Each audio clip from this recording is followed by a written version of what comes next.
नमस्कार बच्चों, कैसे हैं आप सब लोग। उम्मीद है आप सब लोग अच्छे से होंगे। तो बच्चों, आज की वीडियो में हम आपको द्विघात समीकरण के विविक्तीकर के बारे में बताएंगे और द्विघात समीकरण के मूलों की प्रकृति के बारे में भी बताएंगे। तो चलिए बच्चों, शुरू करते हैं।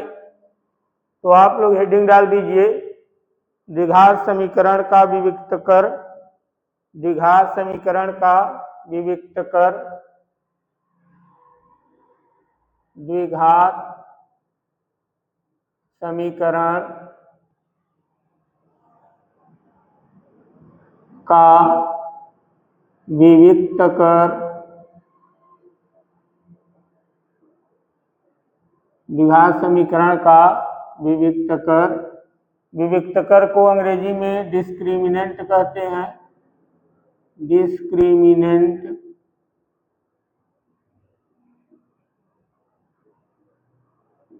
इसे अंग्रेजी में डिस्क्रिमिनेंट कहा जाता है। तो देखिए, द्विघात समीकरण का विविक्तीकर क्या है, इसे कहा जाता है विविक्तीकर।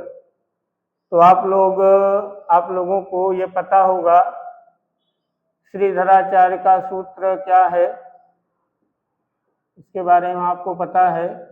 श्रीधराचार्य का सूत्र क्या होता है? श्रीधराचार्य का सूत्र x बराबर -b plus minus under root b square -4ac और बटे में 2a, यही श्रीधराचार्य का सूत्र है।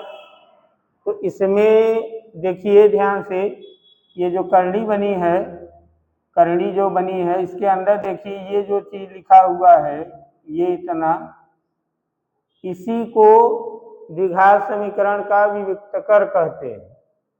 करनी के अंदर जो लिखा है b स्क्वायर -4ac, इसी को क्या कहते हैं? द्विघात समीकरण का विविक्तीकर।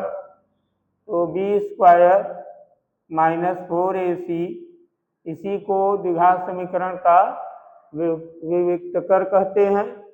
और बच्चों, विविक्तीकर को डी अक्षर से प्रदर्शित करते हैं, कैपिटल डी, क्योंकि विविक्तीकर की अंग्रेजी देखिए क्या है? डिस्क्रिमिनेंट।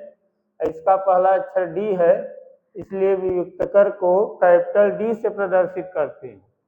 ये विविक्तीकर है द्विघात समीकरण का, तो इसे हम लोग किससे प्रदर्शित करें? कैपिटल डी से। तो डी बराबर b स्क्वायर -4ac, ये विविक्तीकर का सूत्र बन जाएगा। तो इसी को विविक्तीकर कहेंगे। तो यहाँ आप लोग लिख लीजिए कि राशि b स्क्वायर -4ac को, राशि b स्क्वायर -4ac को द्विघात समीकरण का, द्विघात समीकरण का विविक्तीकर कहते हैं। विविक्तीकर कहते हैं। पूर्णविराम। विविक्तीकर को, विविक्तीकर को कैपिटल डी से प्रदर्शित करते हैं। विविक्तीकर को कैपिटल डी से प्रदर्शित करते हैं।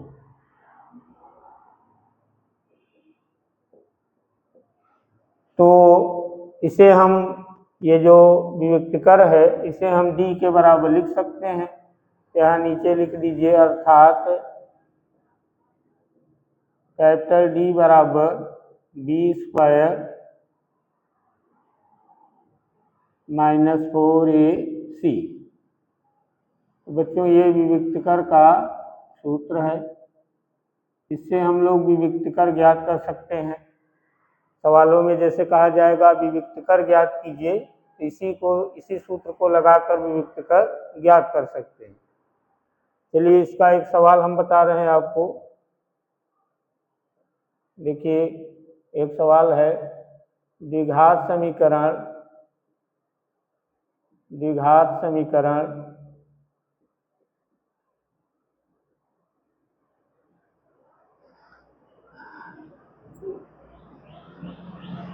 नौ x square minus 12x plus 4 बराबर 0 का विविक्त कर ज्ञात कीजिए। इसका विविक्त कर ज्ञात करना है। तो ये जो द्विघात समीकरण दिया गया है इसी का विविक्त कर ज्ञात करना है। तो देखिए कैसे ज्ञात करेंगे। तो सबसे पहले ये जो द्विघात समीकरण दिया गया है इसे आप हल करते समय लिखिए। तो दिया है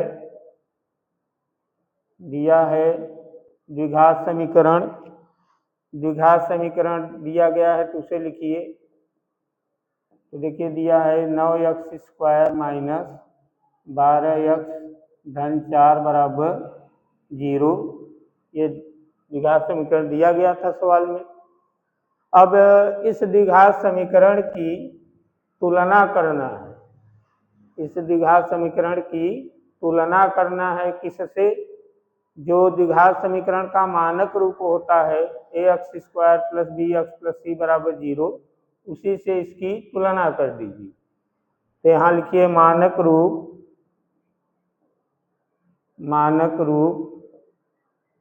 ax square plus bx plus c बराबर 0 से तुलना करने पर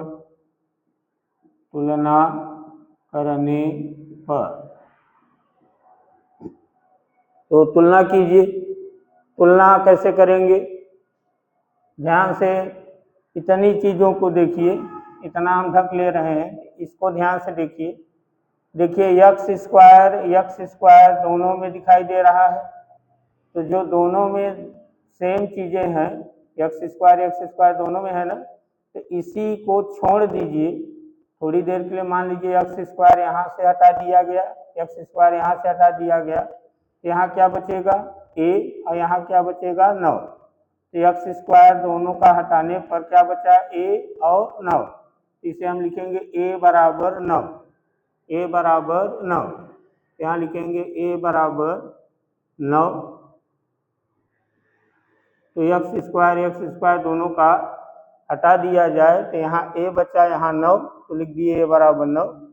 इसी तरह यहाँ देखिए x दोनों में है तो दोनों का x हटा दें, यहाँ b बचेगा, यहाँ -12।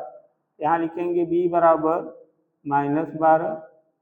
और यहाँ देखिए c है बराबर के पहले, और यहाँ बराबर के पहले 4 है, इसका मतलब c बराबर 4 है। तो c बराबर 4 लिखिए। अब क्योंकि विविक्त कर ज्ञात करना है, यहाँ लिख सकते हैं कि विविक्त कर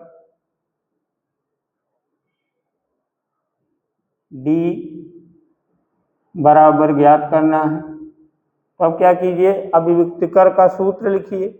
ये जो सूत्र है यहाँ लिखिए, हम जानते हैं कि d बराबर क्या होता है, b स्क्वायर माइनस 4ac। ये विविक्त कर का सूत्र है।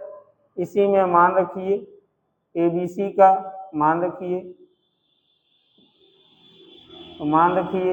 तो देखिए d बराबर, यहाँ b का मान रखना है, यहाँ a का, यहाँ c का। b का मान देखिए क्या है, यहाँ -12 है, तो b की जगह -12, a है, a की जगह 9, c है, c की जगह 4, यही सब मान रख दीजिए। तो b की जगह -12, इसके ऊपर देखिए स्क्वायर है तो स्क्वायर, -4, a की जगह 9 लिखिए, और c की जगह 4 तो 4 लिखिए। तो d बराबर होगा -12 का स्क्वायर कीजिए 144 आएगा, इन तीनों का गुणा कर दीजिए 144 ही आएगा। तो 144 में 144 घटा दीजिए 0। ये जो 0 आया है यही क्या है, विविक्त कर है। यानी इस द्विघात समीकरण का विविक्त कर कितना आया है, 0। तो बच्चों विविक्त कर इसी तरह ज्ञात किया जाता है। इसे लिख लीजिए आप लोग, तब आगे मूलों की प्रकृति के बारे में बताएं। तो चलिए इसे मिट दे रहे हैं। तो जब भी विविक्त कर ज्ञात करने के लिए कहा जाए तो आप इसी सूत्र को लगा के निकाल सकते हैं, d बराबर बी स्क्वायर माइनस 4ac। पहले दिए गए द्विघात समीकरण को लिखिए, फिर उसकी मानक रूप से तुलना कीजिए, abc का मान लिखिए, उसके बाद सूत्र लिखिए, उसमें मान रख दीजिए, वियुक्त कर आ जाएगा। तो चलिए इसे मिट दे रहे हैं।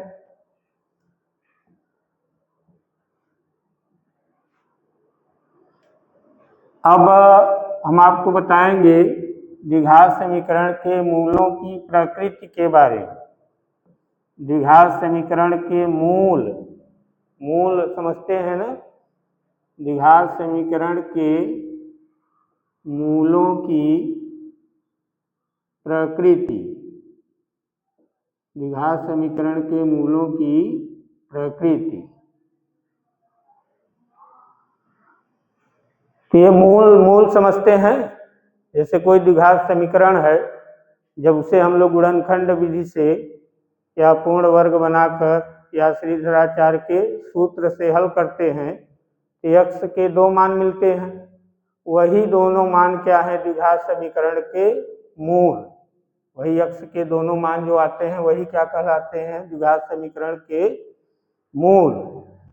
तो उन्हीं मूलों की प्रकृति के बारे में हम लोग बताएंगे कि द्विघात समीकरण के मूल कैसे होंगे, द्विघात समीकरण के मूल कैसे होंगे। तो ये जो द्विघात समीकरण के मूलों की प्रकृति है, ये बच्चों विविक्तकर पर निर्भर है, विविक्तकर पर निर्भर है। अगर द्विघात समीकरण का विविक्तकर, द्विघात समीकरण का विविक्तकर मतलब d का मान, अगर d का मान 0 के बराबर आ जाए, जैसे अभी जो सवाल लगाए थे देखिए d का मान 0 के बराबर आया था, तो जब विविक्तकर d का मान 0 के बराबर आ जाएगा, ये माना जाएगा कि द्विघात समीकरण के दोनों मूल वास्तविक एवं समान होंगे। d का मान 0 के बराबर रहेगा तो माना जाएगा कि दोनों मूल वास्तविक एवं समान होंगे।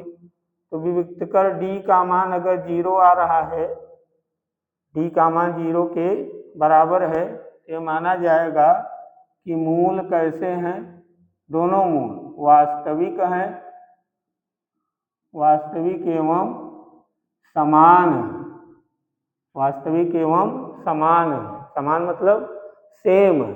जैसे x का मान 5 आया तो दूसरा एक मूल 5 आया तो दूसरा मूल भी 5 ही होगा, उसी को समान कहें। तो d का मान अगर 0 है तो द्विघात समीकरण के दोनों मूल वास्तविक एवं समान होंगे। लेकिन अगर d का मान 0 से बड़ा है, d का मान 0 से कैसा आ गया बड़ा, जैसे देखिए d का मान 7 आया, मान लीजिए हल करने पर d का मान कितना आया 7, तो ये 7 देखिए 0 से बड़ा है, 7 0 से क्या है बड़ा है। तो अगर d का मान 0 से बड़ा आया तो यह माना जाएगा कि द्विघात समीकरण के दोनों मूल वास्तविक एवं असमान होंगे, वास्तविक एवं असमान होंगे। और अगर d का मान लेस देन 0 आया, जैसे d का मान लीजिए -3 आ गया, तो ये जो -3 है ये 0 से छोटा है, इसका मतलब d का मान जो आया है -3 वो 0 से छोटा है। तब कहा जाएगा कि द्विघात समीकरण के दोनों मूल अवास्तविक होंगे। कैसे होंगे? अवास्तविक होंगे। दोनों मूल कैसे होंगे? अवास्तविक होंगे, यानी कि वास्तविक मूल नहीं होंगे। तो d के देखिए d के मान पर मूलों की प्रकृति निर्भर है। d का मान अगर 0 है तो मूल वास्तविक एवं समान होंगे, d का मान 0 से बड़ा है तो मूल वास्तविक एवं असमान होंगे। डी का मान लेस देन 0 है यानी 0 से छोटा है तो दोनों मूल अवास्तविक होंगे यानी वास्तविक नहीं होंगे। तो यही हम यहाँ लिख दे रहे हैं।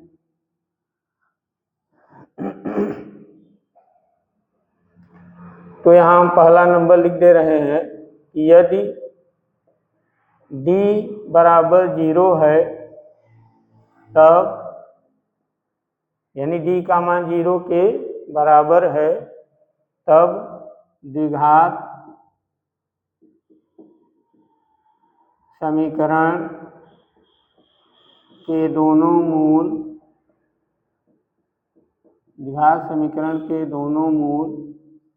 वास्तविक एवं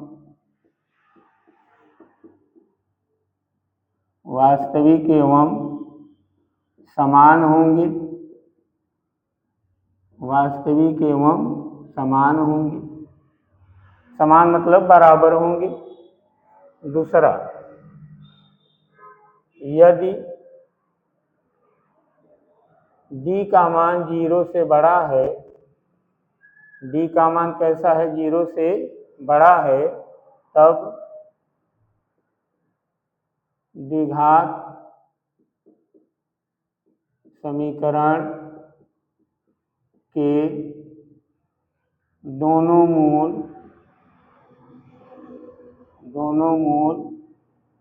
वास्तविक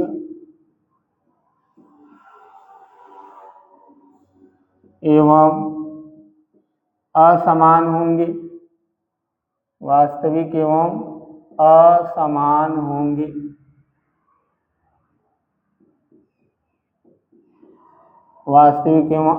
होंगे। और तीसरा, यदि d का मान लेस देन 0 है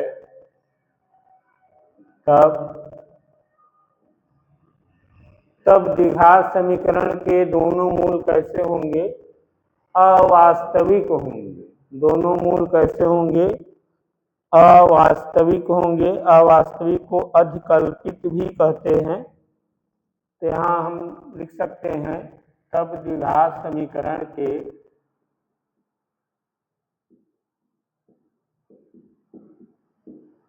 दोनों मूल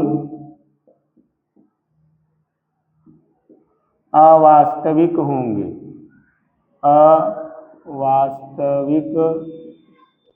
होंगे। या ऐसे भी लिख सकते हैं, अर्थात अधिकल्पित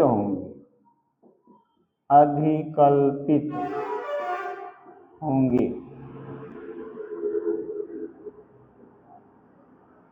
ये इन तीनों की सहायता से हम द्विघात समीकरण के मूलों की प्रकृति के बारे में बता सकते हैं। जैसे देखिए एक सवाल हम लिख रहे हैं।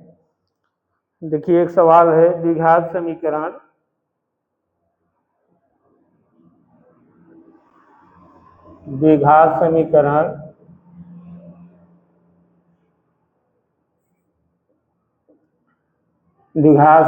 x स्क्वायर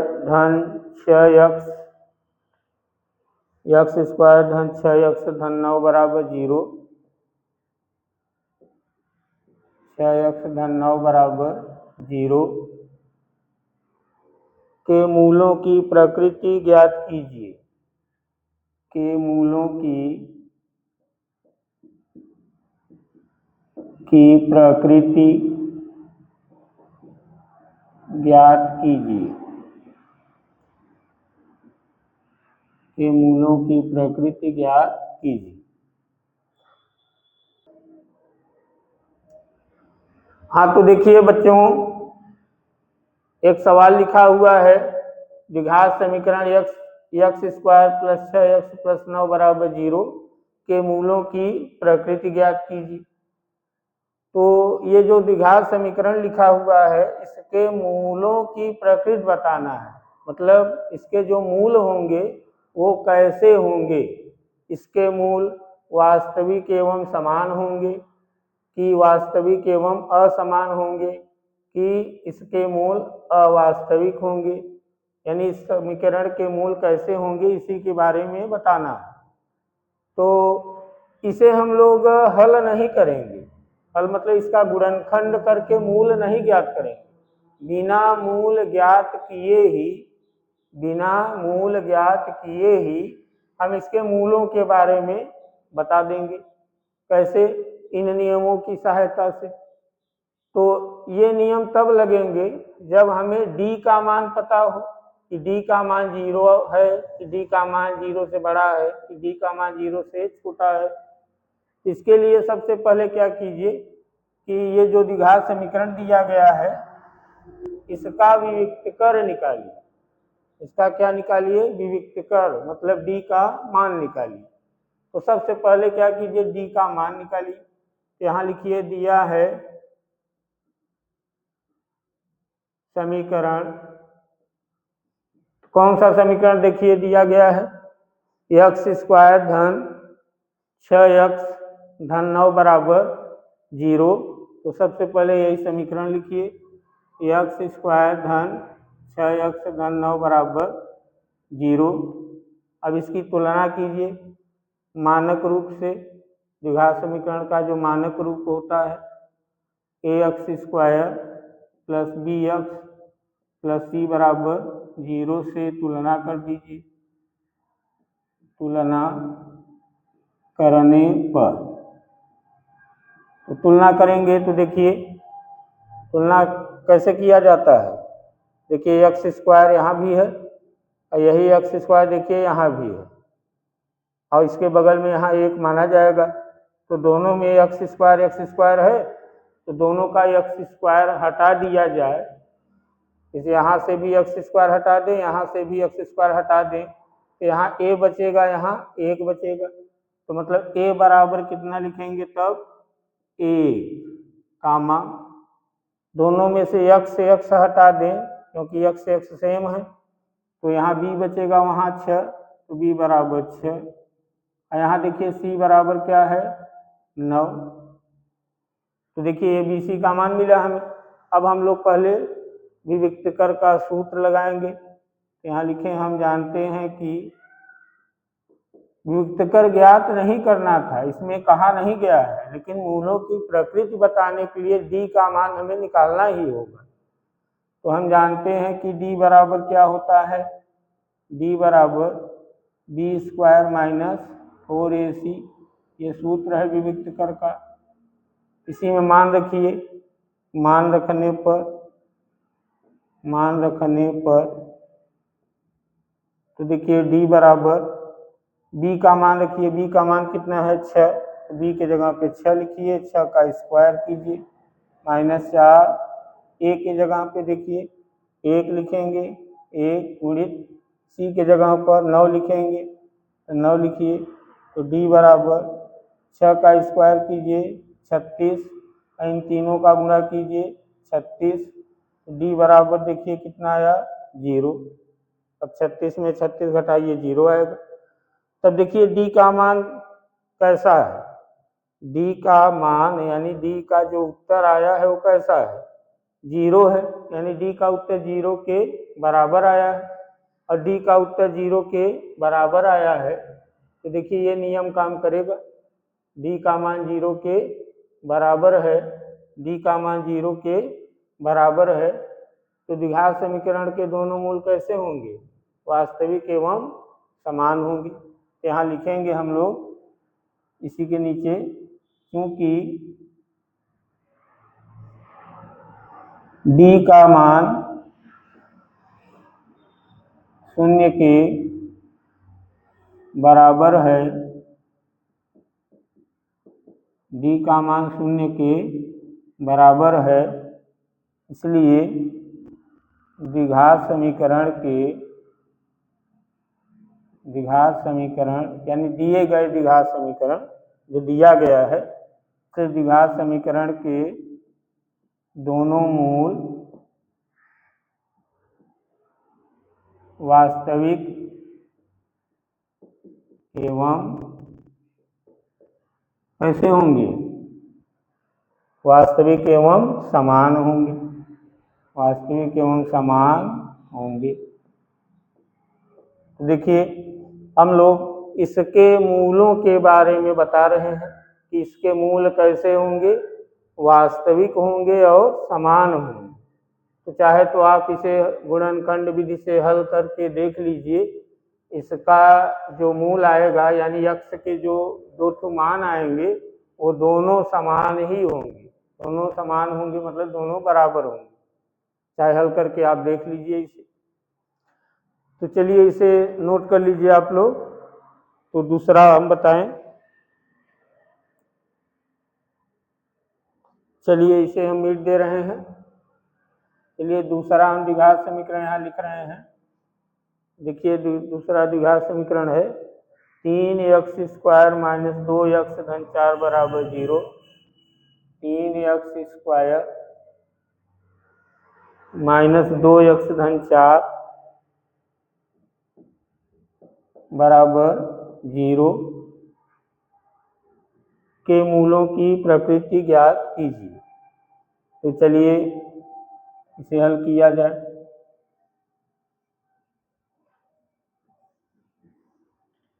तो जो द्विघात समीकरण दिया गया है उसे लिखिए।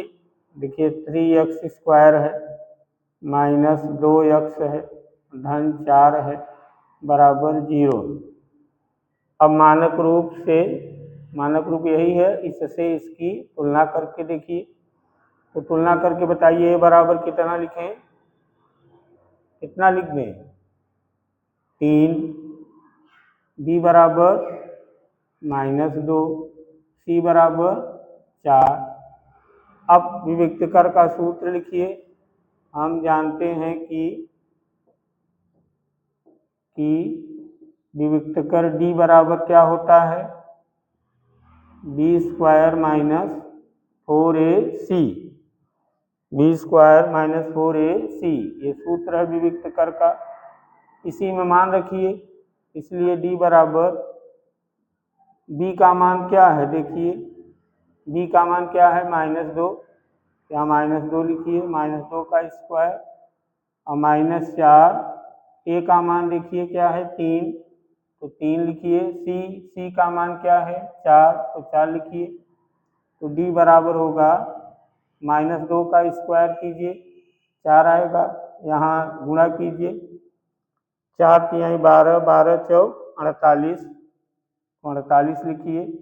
तो d बराबर कितना आएगा, दोनों को घटाइए तो -44 आएगा। अब देखिए d का मान कितना आया और कैसा है। तो d का मान -44 है, मतलब ऋणात्मक है। -44 एक ऋणात्मक संख्या है। और ये जो ऋणात्मक है संख्या -44, ये 0 से छोटा माना जाएगा। ये -44 0 से बड़ा है छोटा है। अगर ये माइनस न होता, सिर्फ 44 होता तो 0 से बड़ा माना जाता। लेकिन -44 है इसलिए ये 0 से क्या है, छोटा है। यानी d का मान जो आया है वो 0 से कैसा है, छोटा है। यहाँ हम लोग लिख सकते हैं कि चूंकि d का मान कैसा है, जो आया है ये d का मान, d का उत्तर, मान मतलब उत्तर होता है। तो जो d का उत्तर आया है वो 0 से छोटा है। कितना है वहाँ ये नहीं लिखना है, कैसा है ये लिखिए। तो चूंकि d का मान 0 से छोटा है, 0 से छोटा है, d का मान देखिए, d का मान कैसा है, d का मान जो आया है वो लेस देन है। लेस देन मतलब छोटा है, किससे, 0 से। तो d का मान 0 से छोटा है। इसका मतलब द्विघात समीकरण के दोनों मूल कैसे होंगे, अवास्तविक। यहाँ लिख दीजिए, अतः द्विघात समीकरण के दोनों मूल कैसे होंगे, अवास्तविक होंगे। अवास्तविक होंगे। दोनों मूल कैसे होंगे, अवास्तविक होंगे। तो चाहे तो इस द्विघात समीकरण को गुणनखंड विधि से हल करके देखिए, इसके मूल आपको अवास्तविक मिलेंगे। कैसे मिलेंगे? अवास्तविक, यानी करणी के अंदर ऋणात्मक क्या कहते हैं, इसका गुणनखंड ही नहीं हो पाएगा, इसका गुणनखंड नहीं हो पाएगा। चाहे देख लीजिए, 4 और 3 का गुणा कीजिए, 4 तिहाई 12। अब 12 के ऐसे दो भाग ढूंढिए, जोड़ने घटाने से 2 आ जाए। 12 के ऐसे दो भाग ढूंढिए, या 12 को ऐसे दो भागों में बांटिए कि जब दोनों भागों को जोड़ा जाए या घटाया जाए तो -2 आ जाए। देखिए, ऐसा कोई गुणनखंड ही आपको नहीं मिलेगा। इसीलिए तो कहा गया है कि इसके मूल कैसे होंगे, कैसे होंगे? अवास्तविक अर्थात काल्पनिक होंगे। चलिए एक सवाल हम और बता दे रहे हैं इसका। एक समीकरण और लिखिए, x² - 14x - 120, x² - 14x - 120 बराबर 0। x² - 14x - 120 बराबर 0 के मूलों की प्रकृति ज्ञात कीजिए। चलिए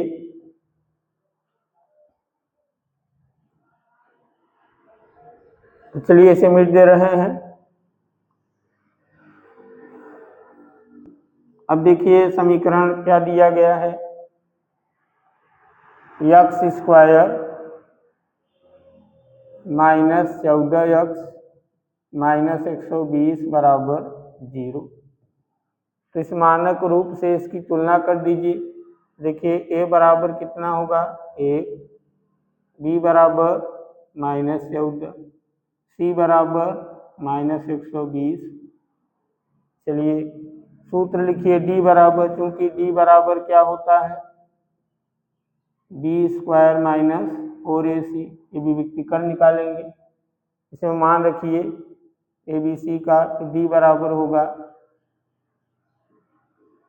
b का मान देखिए -14 है, -14 का स्क्वायर, -4, a का मान 1, c का मान -120 है। तो d बराबर -14 का स्क्वायर 196, माइनस माइनस प्लस, दोनों का गुणा कीजिए, 12 चौक 48, 480 आया। तो d बराबर जोड़िए, 6, 9, 8, 17, 4, 1, 5, 1, 6, कितना आया, 676। कितना रहा है, 676 है। अब देखिए जो d का मान आया है वो कैसा है। अब देखिए d का मान 676 आया है, ये 0 से बड़ा है कि छोटा है कि 0 के बराबर है, तो 676 0 से बहुत बड़ा है। इसका मतलब d का मान कैसा है, 0 से बड़ा है। तो यहाँ लिखेंगे, क्योंकि d का मान 0 से बड़ा है, 0 से बड़ा है, 0 से बड़ा है। तो देखिए d का मान जो आया है, d का मान कितना है, 676। वो कैसा है, 0 से बड़ा है, d ग्रेटर देन 0, यानी d का मान 0 से कैसा है, बड़ा है। तो द्विघात समीकरण के दोनों मूल कैसे होंगे, वास्तविक एवं असमान। अतः द्विघात समीकरण के दोनों मूल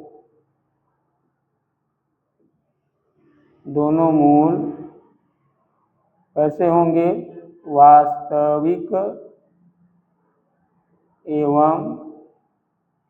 वास्तविक एवं असमान होंगे,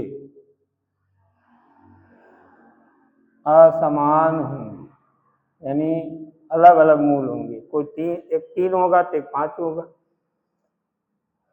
चलिए देखिए इसे लिख लीजिए। यहाँ देखिए बच्चों, ये जो ग्रेटर देन चिन्ह बना है, लेस देन बना है, इसका क्या मतलब होता है।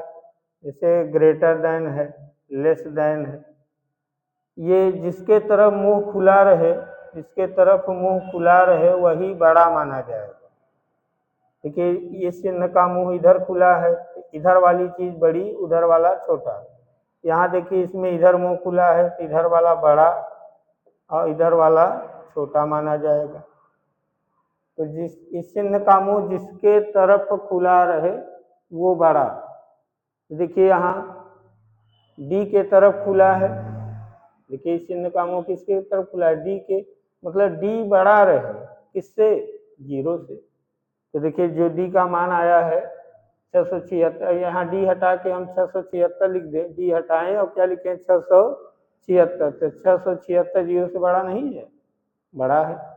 यहाँ 0 के तरफ देखिए मुंह खुला है, इसका मतलब डी का मान 0 बड़ा है, डी छोटा है, 0 बड़ा है, डी छोटा है, यानी डी छोटा रहे किससे, 0 से। तो इसे आप लोग एक बार दो बार देख लीजिए, आपको समझ में आएगा कि विविक्तकर कैसे ज्ञात करना है और मूलों की प्रकृति कैसे बताना है। तो बच्चों आप लोगों के बुक में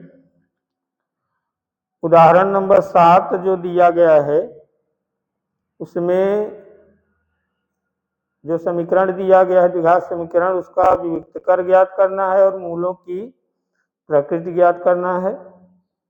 और उदाहरण 8 में भी यही आगे ज्ञात करना पड़ेगा, इससे थोड़ा लंबा है। और देखिए उदाहरण 9 में भी विविक्तकर ज्ञात करना है, मूलों की प्रकृति ज्ञात करना है।